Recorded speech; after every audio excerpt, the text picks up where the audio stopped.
Bonjour à tous, aujourd'hui nous sommes avec Marion Tolo. Applaudissements s'il vous plaît.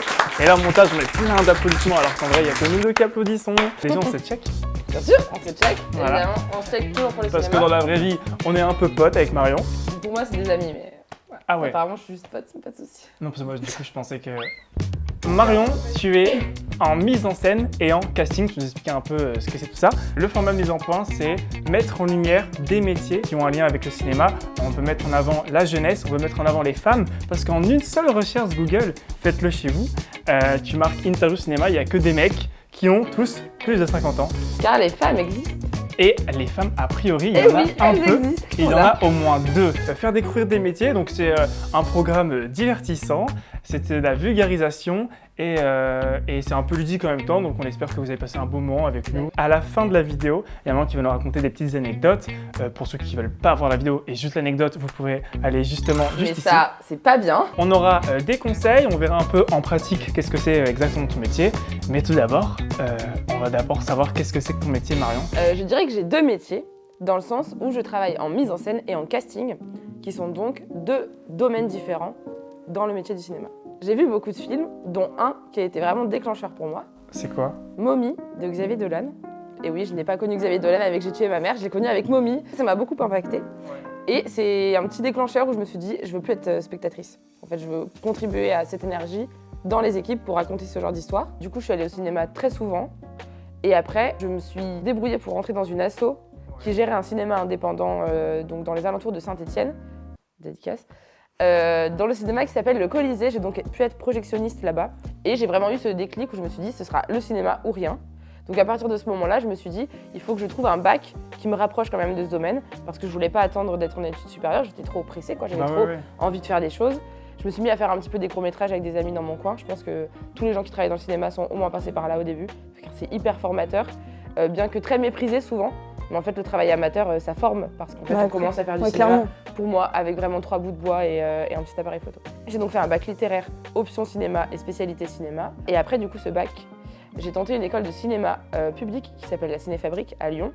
Ah, t'as J'ai tenté. passé quelques étapes de Nous l'examen, aussi, on l'a tenté. mais ils m'ont dit à la fin, vous allez y arriver, mais sur le terrain. C'est horrible ça.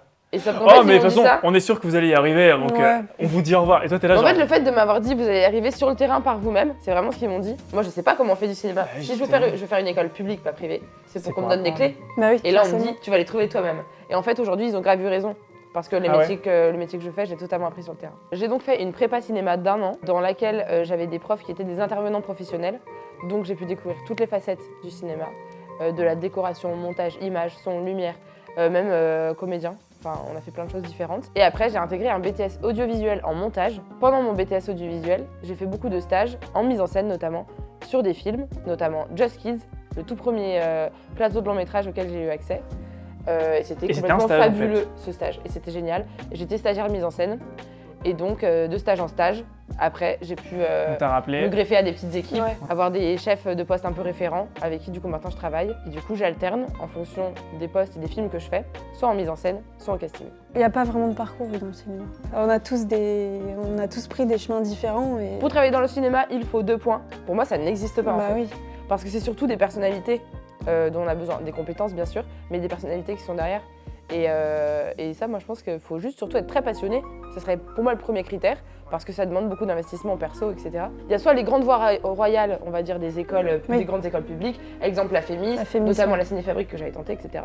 Après, il y a plein de petits chemins, une petite prépa, un petit BTS, un peu de fac, un peu de stage. stage, un peu de machin, un peu Le sur le stage, terrain, ouais. tac, tac, tac.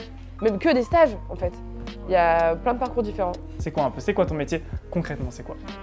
Assistante mise en scène et assistante réal, c'est la même chose. Je m'explique. On a la personne qui réalise. Cette personne, elle peut pas porter un film seule. C'est compliqué, surtout quand c'est un tournage d'1 mois et demi. Évidemment, il faut une équipe. Donc en fait, elle est secondée, assistée d'assistant réal. C'est assistant à la réalisation, dont on a donc le premier assistant réal, le second assistant réal, le troisième assistant réal. Ça, c'est la structure. Donc c'est-à-dire que c'est une équipe de 4 personnes qui font partie de l'équipe mise en scène, avec le réal en tête. C'est un petit Ouais. peu ça. Le premier assistant réal va être le vrai chef d'orchestre du plateau de tournage, va faire un document qu'on appelle un plan de travail. C'est donc un très grand tableau Excel qui explique tout ce qu'on va tourner, dans quel ordre, avec quel comédien, quel accessoire, quelle silhouette, quel figurant, quel lieu, quel horaire, etc., quelle météo. Tous ces petits détails-là, c'est dans un grand tableau.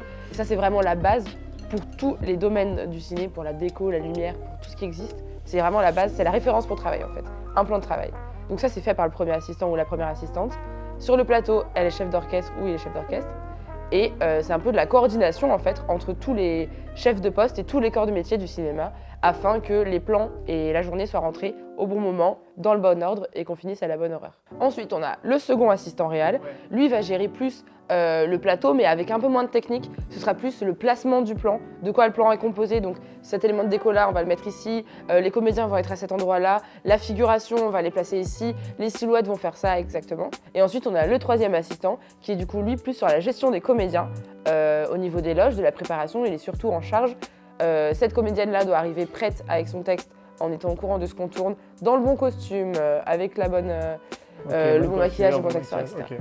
D'accord. Et du coup, tous ces trois métiers, premier assistant, second assistant, troisième assistant, mise en scène, composent l'équipe mise en scène et font que un tournage fonctionne dans le département mise en scène. Parce que évidemment, là je parle de la mise en scène, mais on a évidemment besoin de tous les autres corps de métier pour faire un film. C'est un sûr. travail de fourmi en fait. Ouais, Exactement.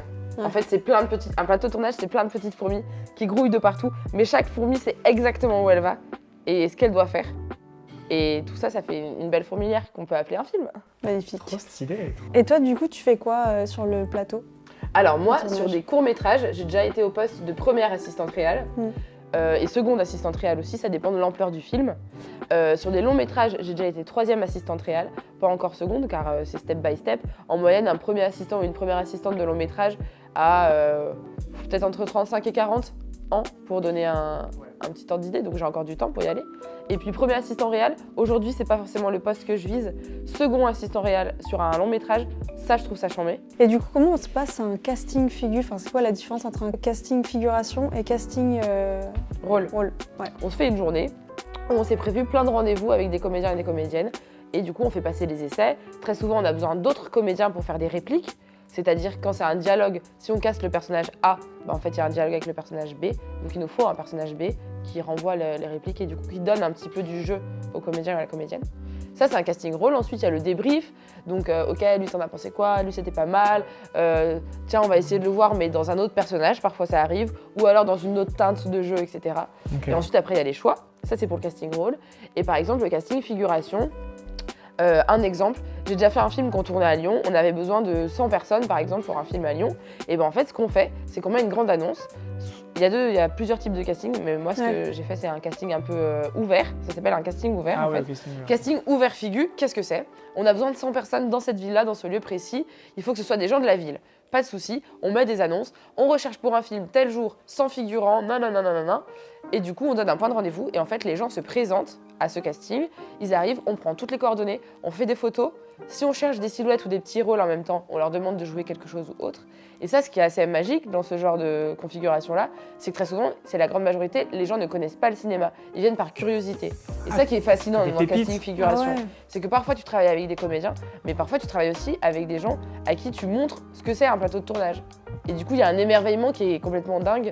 Et parfois, c'est fou parce que il y a des gens qui vont passer silhouette parlante, donc c'est-à-dire ils sont juste prévus pour faire un petit passage et au final ils proposent un truc ou alors on leur propose quelque chose et en fait ils ont une petite phrase dans le film et c'est trop bien quoi. Imagine quelqu'un qui s'en fiche du ciné juste pour découvrir et genre il a un rôle dans un film genre de quelques secondes, c'est comme stylé tu vois. Il est là, Mais de genre, ouf, bien sûr c'est incroyable.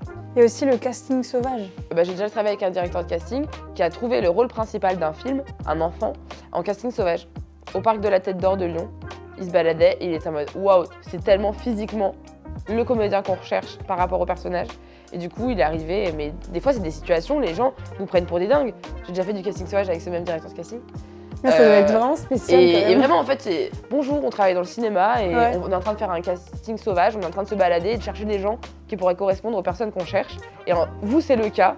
Est-ce que ça vous intéresse? Et très souvent, les gens nous disent, mais c'est une plaisanterie.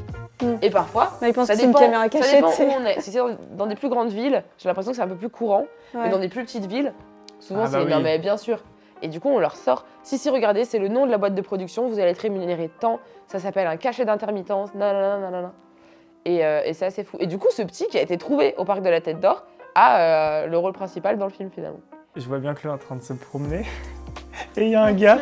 Écoute, C'est vous. tu Mon actrice. Est-ce que ça te va? Et toi Chloé est là genre. Alors moi je suis dans le ciné, mais pas devant la caméra. Laissez-moi derrière, De pitié. l'autre côté. Et le gars il dit, c'est payé 2 millions. Alors, Pourquoi pas? Alors dans un tournage, il y a beaucoup de choses qui se passent et il faut gérer des figurants. Absolument. Et C'est comment ça se passe? Et ben c'est d'ailleurs une des parties de mon métier que je préfère le plus. Donc ça dépend, soit à la mise en scène, soit au casting. Quand je suis au casting, ça dépend des chefs avec qui je travaille, mais très souvent du coup c'est moi qui ai booké les gens, organisé les décors. Là il nous faut 200 personnes sur ce lieu-là, ce jour-là, etc. Non mais cette phrase, il Et faut du coup- 200 personnes. C'est-à-dire que tu gères 200 C'est personnes? clair, c'est On est énorme. plusieurs. On embauche des renforts, des Ouais. gens qu'on connaît, qui ont l'habitude de travailler en mise en scène et en casting, qui savent gérer les gens. Et du coup à ce moment-là, on arrive le jour du tournage, nos 200 personnes arrivent, et là on est parti dans la journée. Donc préparation, on costume tout le monde, on maquille tout le monde, Mais on attends. coiffe tout le monde. Toi quand t'arrives avant, ils sont déjà là? Ah non, moi j'arrive 15-20 minutes avant. Et donc t'as 200 personnes qui arrivent. Ah oui, on est préparé, c'est là, l'organisation est un peu militaire. Let's go! Et en plus, elle travaille sur être mousquetaire. Tout à fait, oui, Donc pendant ça va. 1 an d'ailleurs. Ça m'a Ok. pris une bonne Un partie an. de ma vie. Ok. Ah oui. Alors du coup, 1 an de ma vie. quoi. t'as marché dans la boue avec les 3 mousquetaires. J'ai marché dans la boue, mais oui, il y a une réalité du métier, c'est des très grosses journées, et quand tu es en tournage, ça te prend beaucoup sur ta vie privée. Dans le sens où tu peux arriver très facilement à faire des semaines de 45-50 heures faciles. Mais c'est ça qui est ouf en fait, parce qu'aussi cette énergie d'équipe, c'est vraiment sur des plus petits films, il y a un peu cet esprit de famille où quand on part sur un décor un peu loin de chez nous, on est tous à l'hôtel, donc en fait on est totalement ensemble La colonie toute de la vacances. journée, les soirs, etc. Et la colonie de vacances. Mais grosse pression quand même parce que t'as quand même des responsabilités. Oui, bah oui, forcément. Oui, mais en général, tout le monde connaît son métier très précisément, donc ça se passe très bien. hein. J'ai découvert tous les châteaux d'Île-de-France. Ah ouais. Mais un truc, même d'un point de vue touristique et même culturel, Ah ouais, ouais. c'était complètement fabuleux. Oui, c'est On a vrai, tourné au ouais. château de Fontainebleau, on a tourné dans le Louvre, dans la cour carrée du Louvre. Ah oui, c'était vide. vraiment En fait, le on est Louvre, dans du coup. on est dans des J'ai lieux de l'impression- dingue. Tu vas dans des de ouf. Vraiment, pendant une semaine, sur la série américaine que j'ai fait, les matins, je me levais et j'allais travailler à Versailles dans la Galerie des Glaces. Ah ouais, bah c'est c'est ça, bien, ouais, c'est Et ça, c'est les des trucs de ouf. opportunités, ouais. Après, ça, c'est sur des films d'époque et historiques. Évidemment, il y a des films qui sont pas du tout d'époque, où c'est des lieux bien plus communs, mais c'est tout aussi passionnant à faire et j'insiste là-dessus. Car moi, le cinéma indépendant, j'aime beaucoup ces énergies-là et ces économies-là aussi. C'est un peu plus de la débrouille, parfois un peu moins confortable en termes d'argent. On fait des grosses journées et tout, mais du coup, il y a un esprit d'équipe qui est encore plus fort que sur des équipes où on est 300 par exemple. Tu nous as dit que tu avais travaillé sur la série Emily in Paris. Oui, j'ai fait du renfort. Donc là, c'est la chargée de figuration qui m'a téléphoné en me disant Salut Marion, j'ai besoin de renfort. Quelqu'un que je connais, que tu connais aussi, m'a donné ton numéro. Car c'est vraiment comme ça qu'on trouve du travail en cinéma. Ouais, c'est le réseau. Le réseau, quelqu'un qui connaît quelqu'un qui du coup me donne le numéro, etc. Bref. Donc j'arrive pour travailler sur Emily in Paris et assez dingue. On tourne donc dans la Tour Eiffel toute la nuit, tournage de nuit, dans le grand restaurant Jules Verne, du coup privatisé. Et la Tour Eiffel, à partir de 22h, c'est totalement vidé. Et en fait, on a passé toute la nuit dans la Tour Eiffel. Ah, c'était stylé. Et c'était ouf. C'est l'heure de la mise en pratique. Mes chers Antoine et Chloé, je vous ai glissé entre vos mains Waouh! pour cette mise en pratique 2 feuilles de service. Une feuille de service pour un court-métrage et une feuille de service pour un long-métrage. La feuille de service, c'est le résumé d'une journée. Sur un film, il y a une feuille de service par jour. Et ce document explique tout ce qui se passe sur le tournage pendant une journée. Donc les gens, ils arrivent un peu quand ils veulent. Oui, parce C'est que- pas quand non, ils veulent, pas quand du ils coup. veulent, quand Ouais. la Non, non, non, non, production oui, non. et la mise en scène la décident. Quand vous Alors, voulez. du coup, dans le Allez. Parce qu'en fait, il y a des comédiens qui vont tourner dans la séquence du matin et d'autres comédiens qui vont tourner dans Le la décor se séquence barre. du soir. Qu'est-ce qu'on en fait de cette illustration? On la rescotche. Eh non, on la laisse comme ça. Ça me fait rire. C'est vrai? C'est drôle, non? Voilà, des fois c'est ça, les C'est aléas. les Ça, c'est aléas. Si on tournait un film, c'est ce qui se serait passé. On aurait dit couper, quelqu'un de la décoration serait arrivé, aurait remis et on aurait repris. Après, avec le montage, on peut faire des dingues, on peut la remettre droite en claquant des doigts. Quoi? Non, non, non, non, Chloé, non, non, non. Quoi C'était juste. Je mets juste. Vu que c'est des plans fixes. C'était la magie. J'ai pas compris. Là, t'as la. Sinon, tu peux mettre les affiches des films qu'on aime ou genre. un truc. Ok, dès que quelqu'un touche le pouf, Pas mal. il y a une affiche qui change. Très bien. Donc là, on va en mettre une. Vous pouvez en mettre changer. Non, c'est insupportable. Mais vous pouvez changer quand vous voulez, vous tapez dessus, ça change d'affiche. C'est horrible de faire On ça. peut demander quelle affiche? La voiture du futur. Incroyable. Mais pas tout le temps, parce que les pauvres gens, mais on peut rappuyer de temps en temps. Donc Portrait les de la arrivées. jeune fille en feu de Céline Sciamma. Un tournage débarque dans une zone qu'on occupe 2-3 jours et après on change. Et parfois c'est un décor par jour. Ça c'est très fatigant pour notre équipe régie parce que du coup, à chaque fois, ils installent tout le matin, ils désinstallent tout le soir. Le lendemain matin, on change d'endroit, ils réinstallent tout. Alors que parfois, notamment là, le film à Clermont-Ferrand, on a tourné dans une usine pendant 3 semaines. En fait, on était au même endroit pendant 3 semaines. Donc en fait, ils ont pu vraiment nous construire des petits chapiteaux, ce qu'on appelle Barnum ou Z-Up, des petites loges, un truc hyper cool, hyper confort. Tiens. Ok. Et donc là, c'est la feuille de service d'un court-métrage. Donc en fait, il y a les mêmes informations. Mais vu juste que vous n'étiez pas en 300. plus petit format, exactement. Là, dans cette équipe, on était une petite vingtaine. Et c'était un court-métrage où l'équipe déco avait reconstitué une navette spatiale à l'intérieur. Et c'était absolument incroyable. Big up la déco, vous faites toujours des travaux de ouf. C'est content. Là, à votre avis, il y a quoi? Mustang de Denise Erguven. Eh bien joué, c'est Un exactement des films ça. préférés dans mon top 10. On a appris, bon, ça fait 2 ans, on nous avait parlé de ça, on avait trouvé ça trop stylé. Un jour, il y a une pote à nous qui dit « Ouais, les gars, il y a la Bible du tournage, la Bible du tournage. C'est vrai que tu Et oui, dis comme la ça, Bible, c'est en fait le répertoire des contacts. » Ce n'est toutes pas les- du tout religieux. Mais on appelle vous ça a la menti. Bible. Et c'est vraiment... En fait, il y a un jargon dans le cinéma, il faut le savoir. Il y a un vocabulaire propre au cinéma. C'est-à-dire que chaque chose a son terme très précis. Notamment, c'est pas le répertoire des contacts de tous les membres de l'équipe, c'est Bible. C'est pas toi qui connais le numéro de téléphone de Léa Seydoux par cœur? Oui. Non, mais c'est en fait, alors... Attends, allez, anecdote. Ouais, la mise au point des actrices, Léa Seydoux. Non, mais Léa Seydoux, on je va suis pas mettre ça. désolé. Mais si, ça peut être drôle. C'est juste qu'en fait, elle a un numéro de suis téléphone pas très sûre. simple. En fait, c'est juste qu'on montre, oh, ça, c'est une Bible du tournage. Et moi, je fais, oh, bah, Léa Seydoux, elle a vraiment un numéro très simple, mais genre vraiment très simple. Et du J'adore coup, cette histoire. ça m'a fait. Donc, je connais le numéro de ma mère, de mon père et de Chloé. Parce que Chloé, je connais pas le sien, donc à chaque fois, c'est moi qui le Ouais, donne quand aux même, autres. si je le sais Oui, maintenant. au bout de quelques années, tu sais, méchant pendant longtemps. Chloé était T'as là. combien de mémoire? Tu sais, t'es là, genre, mon numéro de téléphone, c'est 07 40. Moi, je sais pas, Chloé 42 37. Ah oui, d'accord, ok. Et genre, c'est moi qui le donnais aux gens à chaque fois. Donc, je connais le numéro de Chloé, mes parents, et de Léa Seydoux. Genre, tu bosses avec des acteurs de ouf. Mais après, quand t'es en phase 2 et que tu dois te bosser avec eux, tu vois, du coup, j'imagine qu'il y a un C'est truc super intéressant. professionnel. hein, Parce super que jamais de la vie, tu vas faire intéressant. Oh, je peux avoir un photographe. Oh, ça craint de ouf, t'es en train de travailler, tu vois. Et ça, nous, on avait déjà Oui, été sur oui. un cas comme ça, où il y avait une personne qui profitait du fait qu'elle soit sur le tournage pour faire des photos avec la personne en question.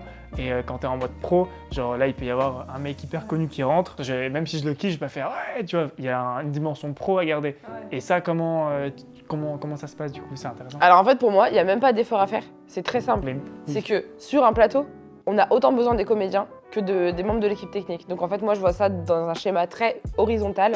C'est-à-dire qu'on a tous besoin d'être présents pour travailler ensemble. Mais Oui. tu touches du doigt l'histoire des actrices et des acteurs. Moi, je touche personne. Dans le cinéma français, si je peux me permettre une petite critique, je trouve qu'il y a... Attention, Marion. Là, Ah, je vais balancer, papa. les gars. Hop là, Attention. je mets une affiche. Oula, pas celle-là. The Strangers, rien à voir avec ce qu'on parle, mais Allez voir ce très film. bien. My God. C'est un film coréen. Bien joué, Chloé, vraiment. Mais je trouve qu'il y a beaucoup d'assistants, et il en faut, c'est un métier très hiérarchisé, et voilà, chacun doit avoir des compétences très précises. Mais très souvent, les assistants peuvent devenir très vite des assistants perso. Et du coup, ces petites histoires de va me chercher des cafés, non, faut que tu m'amènes ça, je peux pas y aller moi-même. Parfois, c'est parce qu'on peut pas se décrocher du plateau, ça j'entends totalement, c'est parce qu'il y a une petite urgence sur le moment, mais faut jamais oublier que c'est jamais une réelle urgence. Une réelle urgence, c'est quand on est en réanimation dans un hôpital. On Comme fait par qu'un exemple film, dans ce film.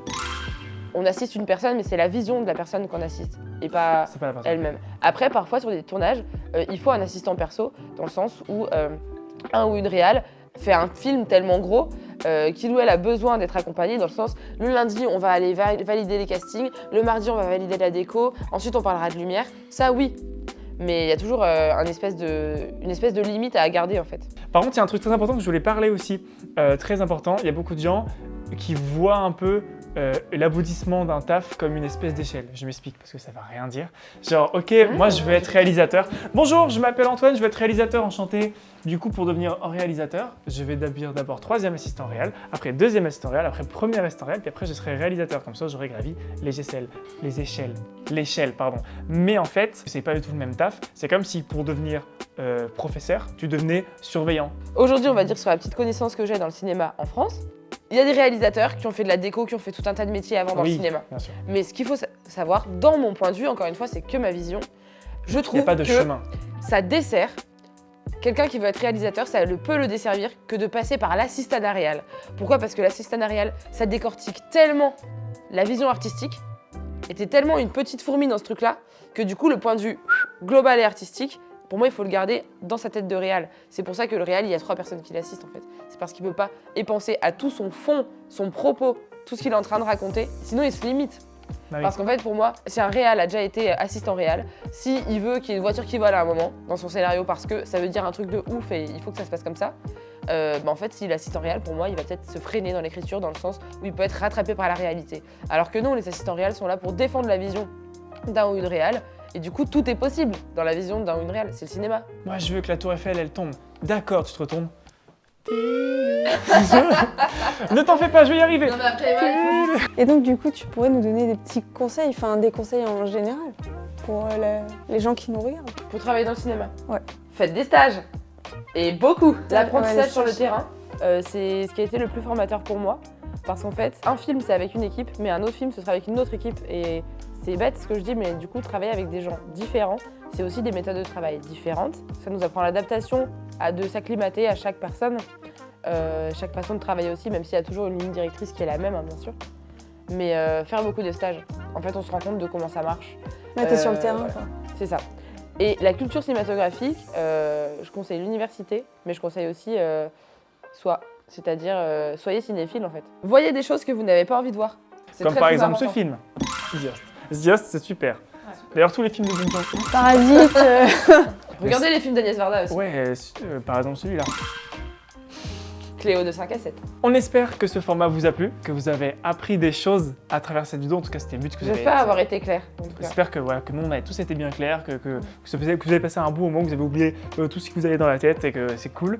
C'est le moment de l'anecdote de Marion. Juste, il y a les commentaires aussi. Hein. On peut Oui, poser voilà. des questions dans les commentaires. Oui, oui aussi, ouais. Bah, grave. Génial, Bah, ça. bien sûr. Ah ouais, Mais grave. tu répondrais ou pas? Si tu as des questions, Ah bien sûr. Marion répondra à toutes vos questions. Ah oui, c'est Avec possible. plaisir, non, pour de C'est- vrai. c'est le Et but. j'espère avoir la réponse à toutes vos questions. Surtout. Et alors, juste, on a un petit objectif, parce que ça, vraiment, il faut qu'on te le dise, c'est un truc de ouf. Les gens qui regardent nos vidéos, 50% des gens qui les regardent sont pas abonnés. 50%. Vous vous prenez pour qui 50%. Abonnez-vous, sinon vous ne regardez pas la vidéo. Mais oui, abonnez-vous, bon sang. Mais Ça serait ouais, bête grave. d'arriver là dans la Surtout que vidéo. tu regardes le travail de quelqu'un, tu t'abonnes, tu sais que tu le remercies comme ça. Eh ben C'est- ouais, elle est en train de dépêcher. Non, bah, Sinon, ouais. on vous connaît, on vous voit. Profitez-en, abonnez-vous parce que là on est en mode go to the 2000 abonnés. Voilà, c'est un peu notre. Allez, les 2000. Allez, les 2000, c'est clair, les on est pas 2000. loin. Les Comme ce 2000. film par exemple. 2001, l'eau. l'Odyssée de l'espace. On n'est Oh. pas loin, c'est pas 2000, mais c'est 2001. Oui, c'est vrai. Donc Allez. voilà, merci beaucoup d'avoir regardé cette vidéo. C'est l'heure de l'anecdote de Marion et on se quittera sur l'anecdote de Marion. Alors, j'ai une anecdote. J'espère qu'elle est assez anecdotique et qu'elle n'est pas trop nulle. Voilà. Il faut savoir que travailler avec les Américains, c'est très très hiérarchisé, dans le sens où chacun a sa tâche extrêmement précise. Il ne faut pas trop empiéter sur les tâches des autres. C'est un peu leur logique de ce que j'ai pu moi voir. Bref. Il était donc 6h du mat, un truc comme ça. On était sur un décor dans un château dans le 91 et on préparait 200 figurants. La convocation, elle était à 5h du matin, donc en vrai, ça allait. La journée avait commencé, on prépare tout le monde. Et là, j'entends quelqu'un de la mise en scène qui me dit « Marion, est-ce que tu peux nous rassembler la moitié des figurants prêts, costumés, maquillés, habillés, etc., coiffés on va leur faire un brief du déroulé de la journée. » Donc moi, qu'est-ce que je fais? Je fais un petit tour autour des loges, etc., voir qu'il n'y a personne dehors, personne aux toilettes, personne en train de manger un muffin à la table régie, par exemple. Donc j'arrive à la table régie et en effet, il y a des figurants, donc je leur dis « Messieurs, dames de la figuration, est-ce que vous pouvez vous rassembler sous la tente? On va vous faire un brief, etc. » Et je vois une dame qui ne m'écoute pas, qui n'a pas encore sa perruque, donc je me dis « Bon, elle n'est pas prête, mais bon, il faut quand même que je la rapproche de la loge, il faut qu'elle soit prête en même temps que les autres. » Donc j'arrive vers elle et je lui dis « Du coup, est-ce que vous pouvez venir en loge figuration parce qu'on vous attend et tout. » Et là, je vois qu'elle me regarde, elle est un peu dubitative, mais elle répond pas trop. Et là, du coup, moi, je lui fais une petite blague en mode « Ah, vous avez pas envie? Bah, c'est dommage, on a besoin de vous quand même. » Et là, elle me dit « Bah non. » Et je lui dis « Pourquoi non ?» Elle me dit « Bah moi, je suis actrice. » Et c'était du coup le deuxième rôle principal de la journée que j'ai confondu avec une figurante. Et j'ai eu énormément de chance parce qu'en fait, cette dame était extrêmement gentille et bienveillante et elle a vraiment pris à la rigolade. Il n'y avait évidemment aucun problème. Mais ça renvoie encore aux questions d'ego dont on parle dans le cinéma. Mais oui, c'est vrai que sur le moment, j'étais un peu en mode « Ah, oups, désolée !» Nous on C'est finit qu'on peut là-dessus. parfois se mettre une très grosse pression parce que beaucoup d'hierarchie. Mais la hiérarchie, elle est nécessaire dans le travail, pas forcément dans les relations humaines. Et c'est les gens restent des humains. Et c'est ça qui est Exactement. bon. Merci pour ton anecdote. Et si vous avez des idées de métier, n'hésitez pas à les mettre dans les commentaires. Allez, au revoir les gens. Ciao! Merci d'avoir regardé.